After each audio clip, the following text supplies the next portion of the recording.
Hello everybody, this is the last video in the course where we cover the apply family of functions and string manipulation. Let's do it!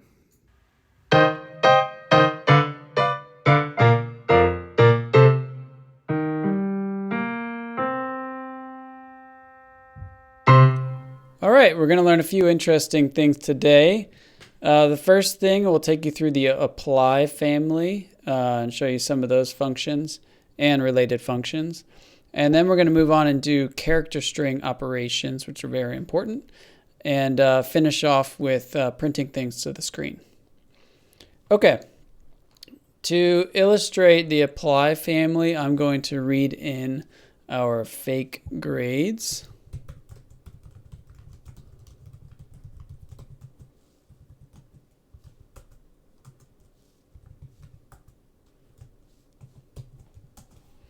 And just to remind you what that looks like, we'll do head fake grades.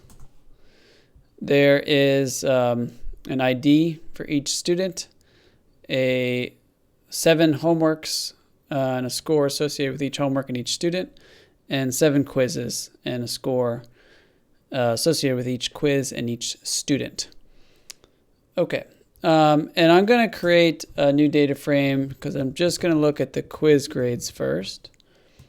So I'm going to take fake grades, and I want to grab the quiz columns, which are going to be columns 1, 2, 3, 4, 5, 6, 7, 8, 9, and then there must be 15 total. So columns 9 through 15.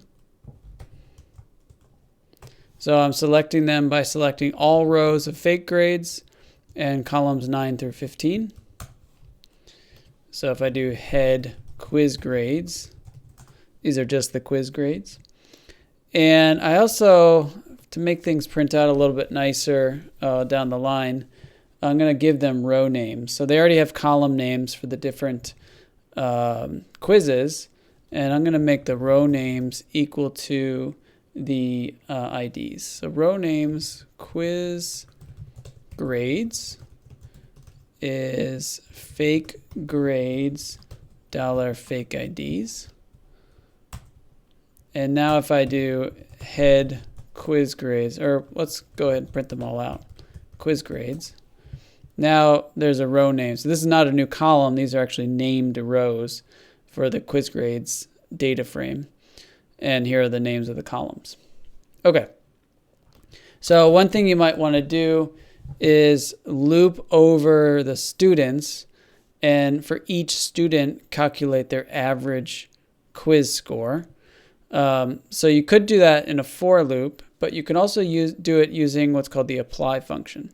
So what I'm going to do is type out the entire call to the function, and then we're going to read what it is. So I'm just going to type it apply quiz grades 1 mean na.rm equals true. All right, so what's happening here is I think it makes most sense to read it starting with the third argument and going backwards. So the way you would read this in a sentence is we are going to apply the mean function looping over the first dimension, which is the rows, of quiz grades. So even though it's written quiz grades 1 mean, I think it makes most sense to read it backwards. So let me just repeat that. We're going to apply the mean function looping over the first row of quiz grades. Sorry, looping over the first dimension, which is the rows of quiz grades. So let's see what happens here. And nicely, when it does this, since we gave it row names, it returns a named vector with the name of the row name here. So QJU181 has an average quiz score of 9. And I guess we won't do the math, but I guess we could do it using R. So if I do quiz grades first row, it's that. And if I do, let's see, can I do mean? I think this won't work because it's a data frame. No, it doesn't work. I think you have to do like unlist. This is kind of bad, but I think this will work. All right, you get 9. I don't recommend doing this too much in your code because unlist is a slow operation. So apply is a better way to do it. We can also calculate some measure of how difficult each quiz was by looping over the columns, and for each column calculating the average quiz score. So again, I'm going to type it out. And instead of looping over rows, I'm looping over the second dimension column and calculating the mean. Now, I didn't mention before, if this function that you're going to be applying has additional arguments that you want to supply, you just supply them after saying the function. So what happens is this additional argument gets added to the mean function when it calls the mean function, looping over in this line the rows, in this line the columns. Okay, so there's the average quiz scores. So you can see that some of the quizzes were harder than others, like quiz 2 has a high average, but quiz 4 has a low average. So you might want to do some sort of two-way ANOVA to determine some statistical significance associated with these differences. Okay, so but that's how you would just calculate the means. Now, since this is such a common operation, R has built-in functions called row means and call means to do this operation. So instead of calling apply, you could just call row means quiz grades, and row means has an na.rm argument as well. So this calculates the same thing. So basically this line is equivalent to this line. And there's a function called call means, and you could probably guess what that does. It calculates the average for each column. And so this result should be exactly the same as this result up here. Okay. But apply is more general in that you can put any function in. So let's do apply quiz grades, loop over the rows, and I want to return the maximum and remove missings. Okay, so you can see that every student, almost every student, got a 10 on at least one of the quizzes. And I could do the same thing for the second dimension, which is the columns. And you can see that somebody got a perfect score on every quiz. That's my measure of whether the quiz was too hard. As long as somebody gets a perfect score, then I'm okay with it. Okay, so the message here is this is how we do apply. Read it backwards from the third argument. I think that's the easiest way. And but there are built-in functions for common operations such as row means and call means. But apply is more general in that you can supply any function that you could apply to a row as the third argument. And most functions won't have a specialized version for calculating the row and column version of that function. Okay, moving on to lapply and sapply. Now, apply is meant to be applied to rectangular objects such as data frames and matrices. We've applied it to data frames so far, but you can just as easily use apply to calculate row-wise or column-wise functions on a matrix as well. lapply and related function sapply are designed to work on lists. So it's like a list version of apply. And basically what it does is it takes a list as its argument and a function as its second argument, and it will apply the second function to each element of the list. All right, so let's see how that works. I'm going to read in the Ames data.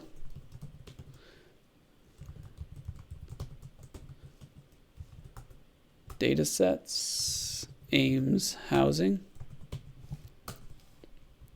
Just to remind you what that is. Each row is the sale of a house in Ames, Iowa between 2006 and 2010. And there's various attributes for each house sale. Okay, so suppose we just wanted to get a sense of what's in this data set. So you might call lapply Ames summary. All right, so let's explain what that is. So Ames, of course, is a data frame. So class Ames, and which means it's not a list. But as we learned in a previous video, data frame actually is kind of similar to a list, and you can think of a data frame as a special kind of list where each column is the list element, but it has to follow the rule that each list element or column of a data frame has to be an atomic vector of the same length. So we can think of data frame as a list where the list elements are the columns.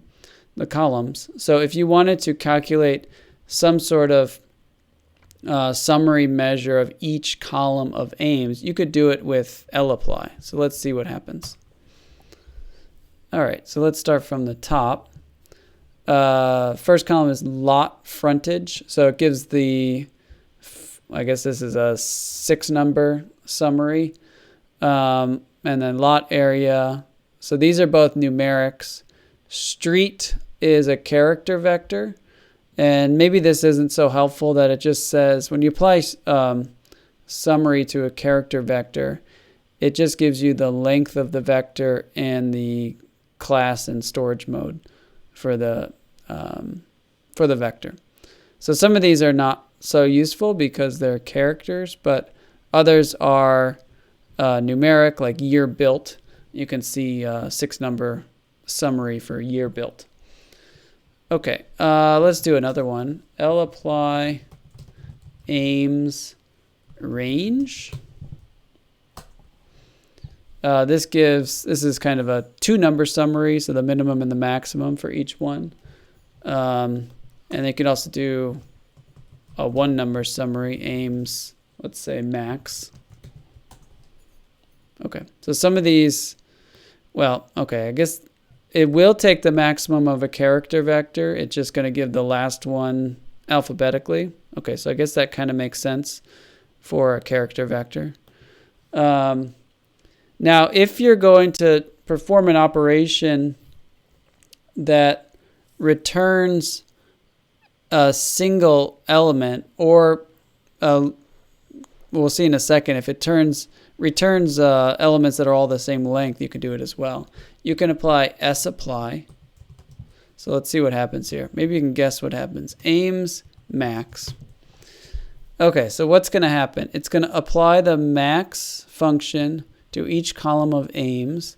So it's going to return this kind of information, but then it's going to coerce it into a vector. So let's see what happens.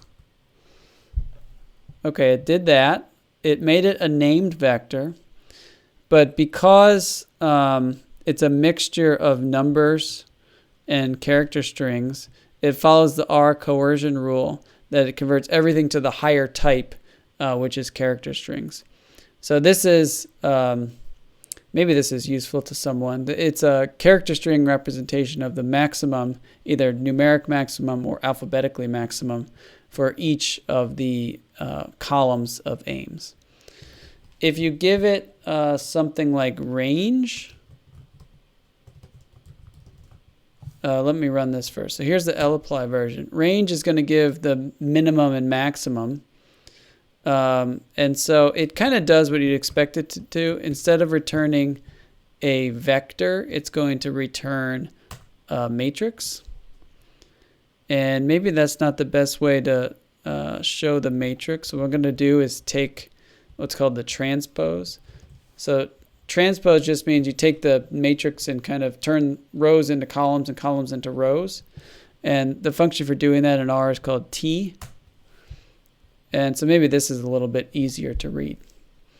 Okay, so sapply is similar to lapply in that it takes a function and a list as its argument. List is first, function second. But it tries at the end, so lapply will return a list, a named list. It'll return a named list if the input list is named, and this one is. sapply does the same thing, but it tries at the end to coerce it into either a vector or a matrix. Now let's go back to the first one we did, which is lapply Ames summary. And remember, we didn't quite like this one because if the type of the column was a character, it didn't really print out anything all that useful. So we like what happens when it's numeric, but when it's character, it's maybe not all that useful. So what I'm going to do is I'm going to write my own custom function for what to do when it's character versus numeric, and I'm going to input that as the function in apply. So, all right, so let's do this. So summary, and basically when it's character, I'm going to call table, and when it's numeric, I'm going to call summary. So here's my function. So the input is going to be the list element, which is a column, which is in the function, I'm calling that x. And so I'm going to say if is.numeric x, do one thing. So in that case, I'm going to just call summary. Else, I'm going to call table. So I'm going to call table x. Now, if you think about what's going to happen, if there's lots of different categories, it's going to print out all the different categories. So I actually want to just print out some of them, and I want to print out the most common ones. So I'm going to call sort table x decreasing equals true to make it sort with the biggest values first, so the ones with the most counts. And then I'm just going to grab the first 5 of them. And that's the end of my function. So let's follow this through. So it's going to loop over the columns. Actually, let me write the lapply first. Lapply Ames summary or table. Okay, so it's going to apply the summary or table function to each list element of Ames, which for data frames, list element means column. So it's going to apply summary or table to each column of Ames. And so summary or table is taking a column as its argument. And if that column is numeric, it's just going to call the summary function. And if that's true, it's the last thing that gets evaluated because it doesn't go to the else. And therefore, this function will return the summary. If is.numeric is false, it's going to do the else line, and it's going to calculate a table, sort them, biggest values first, and take the first 5. And if this part happened, this is the last thing that happened. Therefore, this function is going to return this. Okay, so let me run this to define the function, and then we'll call lapply. And you can see for sale type, it now does a table and prints out the 5 most common values there. So let's look at some. Street is always either paved or gravel. Lot shape is usually regular. Public utilities. So you can see how this works. Okay, so that's a little bit better summary, I think, than just calling the summary function, because when you do that, it kind of ignores the characters. Now, tapply is a really cool one. Basically, it allows you to apply a function to one variable, but split it up by the different categories of another variable. So let me show you an example. Tapply, so we're going to want to calculate statistics of sale price, Ames sale price. But we're going to calculate the mean. but we're going to calculate a different mean for every category of, let's pick overall condition. And again, I think it makes most sense to read this backwards. We're going to do na.rm again. So read it from the third argument. So we're going to apply the mean function to every category of overall condition, and we're going to be calculating the mean of the sale price. So we're going to, maybe it makes sense to read 3, 1, 2 in this case. So we're going to apply the mean function to sale price for every category of overall condition. All right, so let's run that. So here are the, let's see, 9 overall conditions. And what gets printed here is the average sale price for homes that have this condition. So the average sale price for homes that are listed as above average as their overall condition is $150,377.89. Okay, so you can see how that works, and it kind of makes sense that very poor is a little bit lower. Very good is a little bit better than above average, but average is even better. So maybe, I'm not sure why that is, but average is even better than excellent. Okay, so maybe there's another story for what's going on there. But that's what tapply does. We can also apply it to, let's do year sold. So this would be some kind of measure, crude measure of how home prices are trending over time. So it was 2006, the average price was 181, then 185, and then there was a bit of a housing crash, so 178 in 2008, and came back a little bit in 2009, but went down again in 2010. Okay. All right, so that's tapply. It's a really handy function for quickly computing statistics. And it's closely related to the split function that we saw in the last video. Basically, what you're doing is you're splitting this variable according to this variable and then applying the mean function to all the splits. Okay, a useful one are pmin and pmax. So let's try to do something. So we're going to go back to the quiz scores and let me print that out. Quiz grades.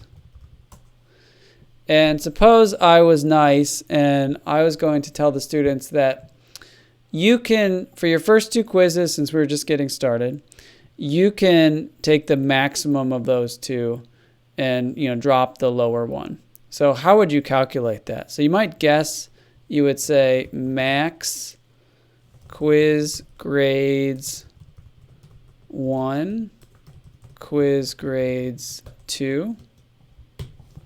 Oops.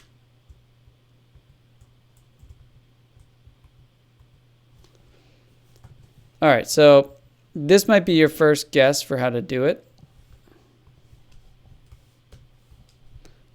So you might think that, okay, this is going to look at each element of quiz grades 1, which is this column, and each element of quiz grades 2, which is this column, and return a vector with the maxima.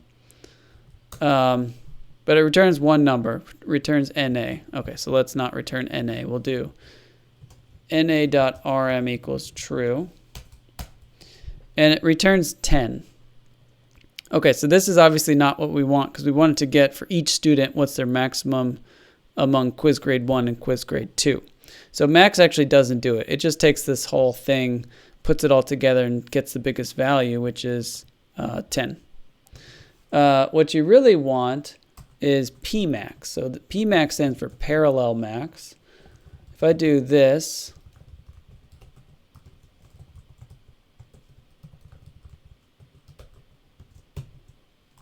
and I'll do an na.rm. This now returns a vector 5, 6, 7, 8, 9 with 30 elements. And actually, let's print this out a little bit nicer. So we'll put the first two quiz scores together, and then we'll do another column for maximum. So I'm going to say cbind quiz grade first two columns, and then another column called max, pmax. This is what we just calculated. Quiz grades 1, quiz grades 2. And we can remove NAs.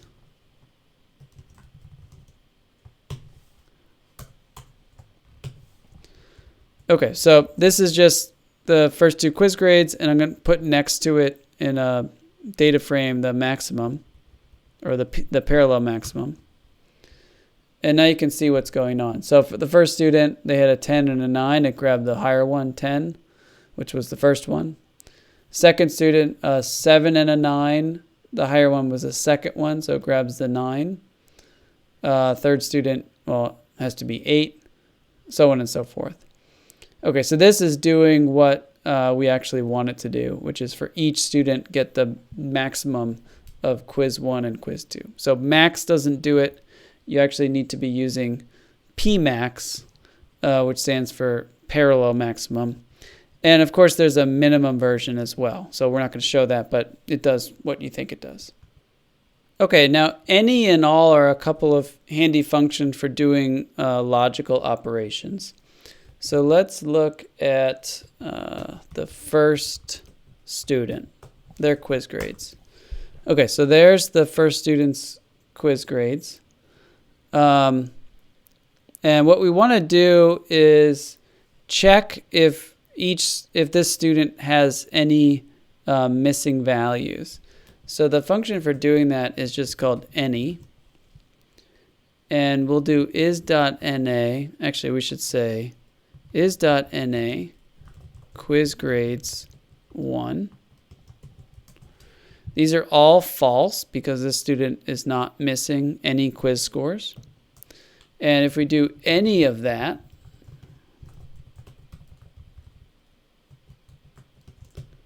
we're going to get false. So what any means is, are any of these values true? And of course, they're all false, so we should get a false here.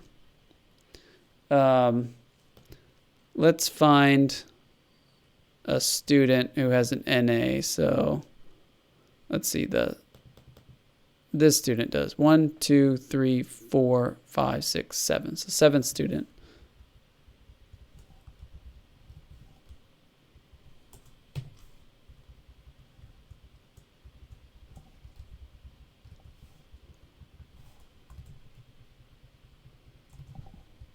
Okay, this student does have an NA. If you do is.na, you get a true here. And so any will return true. Okay, you see how that works. Any means are any of these true. We can actually use apply here, so this is kind of cool. So let's do apply quiz grades over all the rows. And the function we're going to apply is any is.nax. So one cool thing about apply is you can define the function right here in the argument. This is called an anonymous function. Doesn't matter what the name is, but you can define it right here. So what this is going to do, it's going to apply this function, any is.na, which is exactly what we're doing here. We're going to apply it over the first dimension, which are the rows, to quiz grades. So this will allow us to see for each student, do they have at least one missing quiz. And you can see the third one does, the seventh one does, so on and so forth. So many of the students are not missing any, so they get falses. But students who are missing a quiz get a true here. So that's a quick way to calculate if any students are missing quizzes. There's a corresponding function called all. So let's do this. Let's apply this again to these two students. So I'm just going to copy this stuff. All right, quiz grades 1, that's that student. We're we're going to say not is.na. So what this is checking for each score, is it not missing? So those should be true because that's not missing, that's not missing, that's not missing, so on and so forth. And then you can do all of that thing, and this will check whether all of them are true. So this returns true because every single one of these is true. And if we apply the same thing to the 7th student, which has a missing, actually I'm going to do 3rd student this time.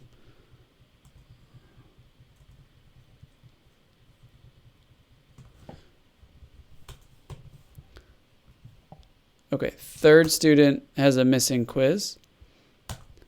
You get a false here because that's, let's see, it's okay. Not is NA is true here because that's not missing. Not NA is false because it is missing. It's like a double negative. And if we do all of this, this is checking whether all of these are true, and they're not. So this should return false. Okay. And then we can do the same thing, not all. This returns the opposite. So this will give a true if there's no missing. And, okay, we got a mistake here. Oh, not all. We have to do all not. So this will return falses where they have at least one missing, and true where it is missing. So 2 ways of doing the exact same thing, but that's to demonstrate the difference between any and all. Any means are any of these true. All means are all of these true. Okay, now we're switching over to character string operations. And let's give ourselves some space here. So R has a really sophisticated mechanisms for dealing with strings. And we're going to show you some of those here. And to do that, we're going to look at the Billboard data set. So I'm going to read in datasets, Billboard. All right, so if you haven't seen the previous video, this is a data set of the Hot 100 Billboard chart from the week of April 18th, 1970. And if we do head hot, you can see what the data are. So the first column is the position, so they're in order. Chart date, this is always the same since it's only 1 week. And then the name of the song. Top song was Let It Be by the Beatles. The performer, how long it's been on the chart, so on and so forth. How many consecutive weeks, what it was the previous week, its best position, and when it first came on. Okay, so that's what the data set is. And say we wanted to find, just for fun, all of the songs that have love in the title, because we're looking for love songs. So we can, the function we can search for is called grep. And the way this works is you say grep search term and what you want to search. And what it returns are the indices where it got a positive match. And it does exact searches. So lowercase love, there's no matches because the titles are capitalized. But uppercase love, there's a bunch of matches. Now, similarly, you can call grep L. This returns the same thing. Well, the same information. It's going to return a logical vector, the same, which is the same length as the input vector. In this case, it's length 100. And instead of returning the indices where there's a match, it returns a true false for every single element, whether or not there's a match. And therefore, this thing will be the same. Which grepl love hot dollar song? Remember, which converts true false vector to the positions of the true indices. So this should be the same as this thing here. Okay, so if you need the true falses, grep will give it to you. If all you need are the indices, grep will give it to you. Okay. Now, if we want to see what those song titles are, we'd do hot dollar song, grep, love, hot dollar song. Okay, so these are the 12 songs that have love in them. Those are the titles. You can do the same thing, of course, with grepl, because you can index using the true-false vector or the numbered indices. So this should give the same thing.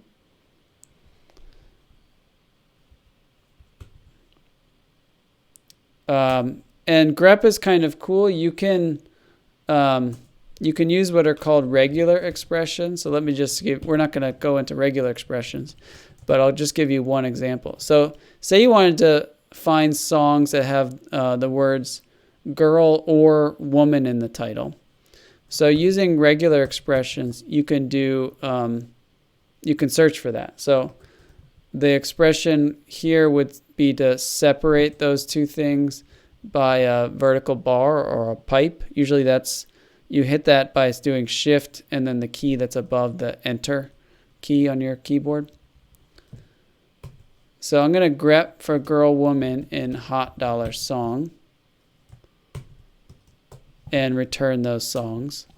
And now this will find all songs that have either girl or woman in there. And then I'm going to select them here. All right, you can also do really cool things like substitute words. So I'm going to grab the love songs and put them in an object. Hot dollar song, grep love, hot dollar song. Okay, so here are my love songs. And say, just for fun, I wanted to replace the word love with something else. So the function for replacing is called gsub. And the way it works is you give the word that you want to replace first, and then you give the word that you want to replace it with, let's say elbow, and then the vector whose words you want to replace. All right, so what this is going to do is look at love songs. Every time you see love, you're going to put in elbow. Okay, so that's where this is. Maybe not the most useful use case of that, but this is actually really useful. I use this all the time to manipulate strings. So every time it said love, you'd put in elbow. Okay, you can also split a string on a certain character. So let me type this out. Let's actually look first at hot dollar chart date. Okay, so suppose you wanted to parse these dates by splitting it up into year, month and day. You can do strsplit hot dollar chart date. So what this is going to do is it's going to look at chart date. It's going to split it on this character. And what it does is it returns a list. And for each element, it's going to take this and split it up into a vector. So let's just see what that does. Okay, so they're all the same thing. But so the first one is 1970-04-18. And it took that and it split it up into a vector, character vector, 1970, next element 04, next element 18. The reason it has to make a list is because it's not guaranteed that every element will have the same number of characters that you're splitting on appearing in. So some may not have any, some may have 1, 2, 3. Here there's 2 in each one since it's a nicely formatted date. But it can't guarantee that. So it'll always return a list when you do strsplit. Now, I don't recommend parsing dates like this. You should use the date format. So this is just an example. But you can split on any character as long as it's a character string. Okay. Another way you might process the dates is since since it's always in this format, if you wanted to grab the years, you might just want to grab the first 4 characters. And you can do that with substr hot dollar chart. Let's do chart debut. That's more interesting. So we're going to take a substring of chart debut, and we only want the first 4 characters. So we have to give it the starting character and the ending character. And I guess all these songs, wow, all these songs debuted in 1970. I guess songs didn't spend as much time. Oh no, there's one from 1969. Is that the only one?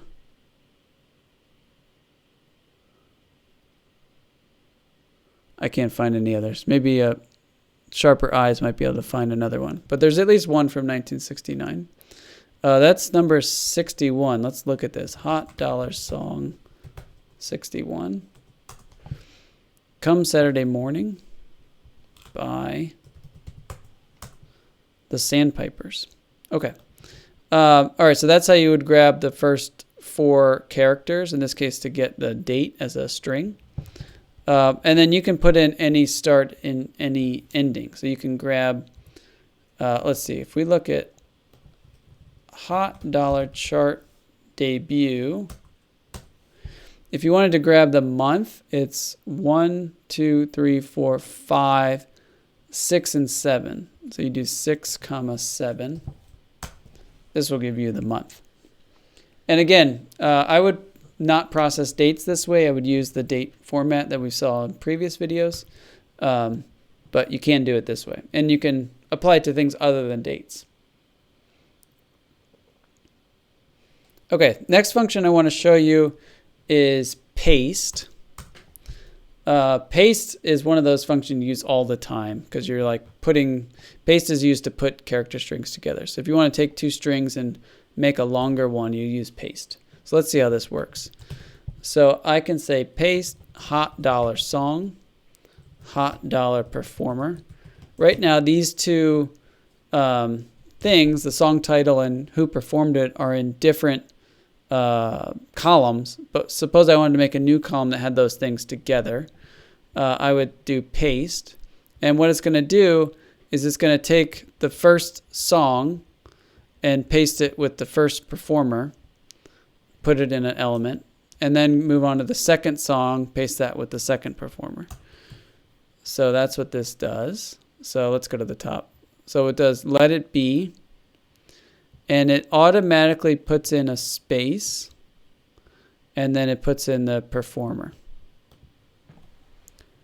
Now you can do more than 2 things.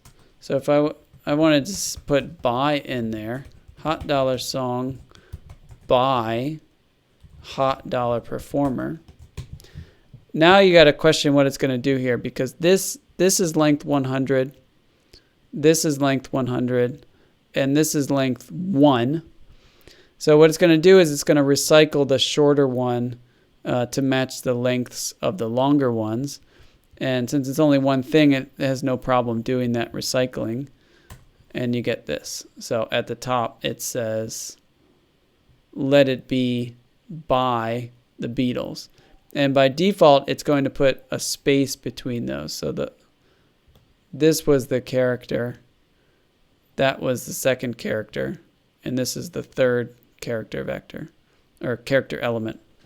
And it puts spaces, a space here and a space here. Okay. There's another handy function called toUpper. So maybe this is a bit hard to read because it's not clear unless you look really close where the artist is and where the song is. So one thing you might try doing is just to uppercase the artist to make that look distinct. So I could do paste hot dollar song by, and the song, the function for uppercasing thing is called toUpper hot dollar performer. Okay, so this looks kind of good. You can easily scan through this with your eyes, and find the artist. Now if you don't want the space between things, there's a couple ways to do it. So let's look at the documentation for paste. Paste has a argument called sep, and that's telling R what you want to put between the things you're pasting together. By default, it's a space, as we saw in the examples, but you can set it to whatever you want. There's another function called paste 0, and let's see what it says. Paste 0 is equivalent to paste with sep equals this. So if you don't, so this is empty character string. So if you don't want to put spaces in, you can either set sep to this, so there's no space between these quotations, or you can just use paste 0. So let's try that. Paste 0 $song by, now this is going to look weird, but we're going to do it anyway. Now it doesn't put a space between here. Now if you want to use paste 0 and still force a space, you would just put the space here. And then we get it back. Okay. You can also do it, since there's just two things here and you're putting by in between, you can also call paste $song to upper $performer and make by be the separator. So what this will do is it'll paste the song and then the performer, but between them, it's going to put in the separator by. Okay, so this does the same exact thing. Okay, so as usual, there's many ways to do the same thing, and we're using that to show you the different features of the paste function. Okay, last thing I want to show you is the difference between cat and print. So we've been using print a lot so far in this course, and it's very useful for printing things to the screen like this. But if you want to make really nice looking reports, you'll want to get used to using cat. Okay, so let's see how this works. So print $song. We're just going to print the first song here. It prints let it be. But you can see it prints a lot of other stuff as well, which you might not want. So first of all, it prints since it's printing a vector, it's printing the position of this element. So it's printing the 1 here. It's also printing the quotes. And the quotes, they do add something in that it's telling you that this is a character vector. But to someone reading it, they really don't need the quotes. By the way, this is the same thing as doing $song 1. If you just type something in and run it, by default it will call print on that object. So these two things do the same thing in this case. Unless this is inside of a for loop. In that case, or another function, this won't get printed, but this will. But if you're just here in the console or in your script, it will get printed the same way. Now, if you don't want all this extra stuff, you can call cat.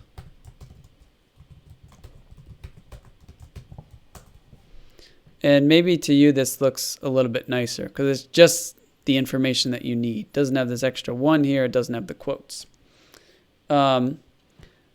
Cat can also recognize special characters. And the only special character, there's a bunch of them, but the only special character we're going to look at here is the new line character. So we can do this. Cat $song. And you can string these things together just like you can in paste. $song 2. So this thing in the middle is a special character. It starts with this / and then usually has a letter after it. And what this means is print a new line. So if we run this, it does let it be, and then on the next line it does ABC. Now, actually, let's show you this. If we don't put that in there, it prints them on the same line. If we do put it in there, it prints them on different lines. Now, let's see what's going on here, because, all right, maybe I'm just being a little bit too anal here, but there's a space here, and I don't want that there.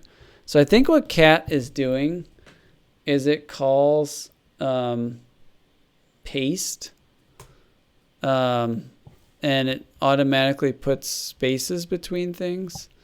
So usually when I call cat, I will call cat on a single character vector.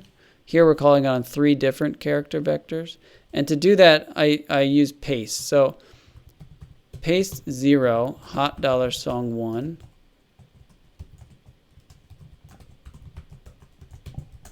This creates a single character vector as opposed to 3 different character character elements. It creates a character vector with a single element here. And then I can call cat on that thing. And cat is smart enough to know that this /n is a new line character, and it will print it on the next line. Okay, so cat and paste are often used in conjunction. Paste is used to create the character string, and cat is used to print it in a nice way, including special characters to the console. All right, so let's look at an example. I want to make a list of the top 10 songs. So I can say cat top 10 songs, new line. And I can call cat again. Here I'm going to just do like a big separator.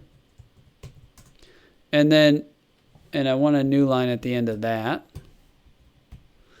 And then I'm going to do a for loop for j in 1 to 10. Cat. And I'm going to create a little list here. So I'm going to say j dot space hot $song j new line. Okay, so let's actually pull this out. So j equals 1.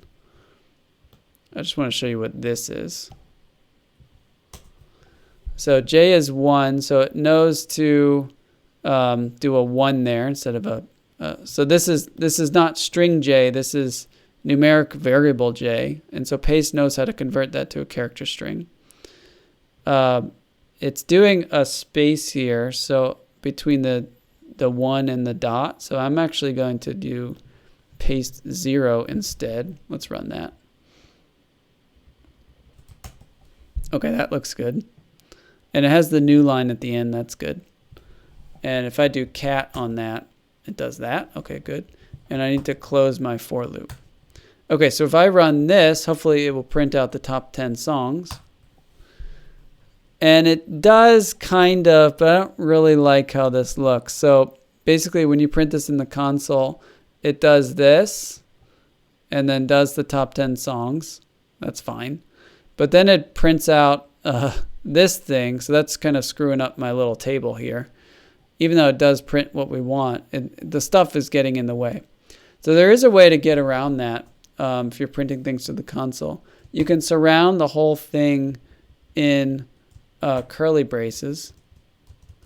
I'm just indenting here to make it look nicer. And basically what this will do is make sure everything kind of gets evaluated. It's not at once, but nothing will get printed in the interim between these successive calls to cat. Okay, so that looks like what I want it to look like. So top 10 songs, line, and then the list of the songs. And so this is a really cat is really useful for making these kind of automatic reports. Say you wanted to have an R script that did like a weather report every day or something like that. I would use cat to kind of format it in a way to make it look nice. And so you probably will look at this and are like, I like this, but I don't like that the dots don't line up. And there are ways to make them line up. There's a function called sprintf that's a little bit beyond what we're doing here today. But if you're interested in figuring out how to do things like that, I would look into sprintf and use that in conjunction with cat. Okay, that's the end of this video where we talked about the apply functions and some tools for working with strings. And it's also the end of this series, this course in Introductory R Programming.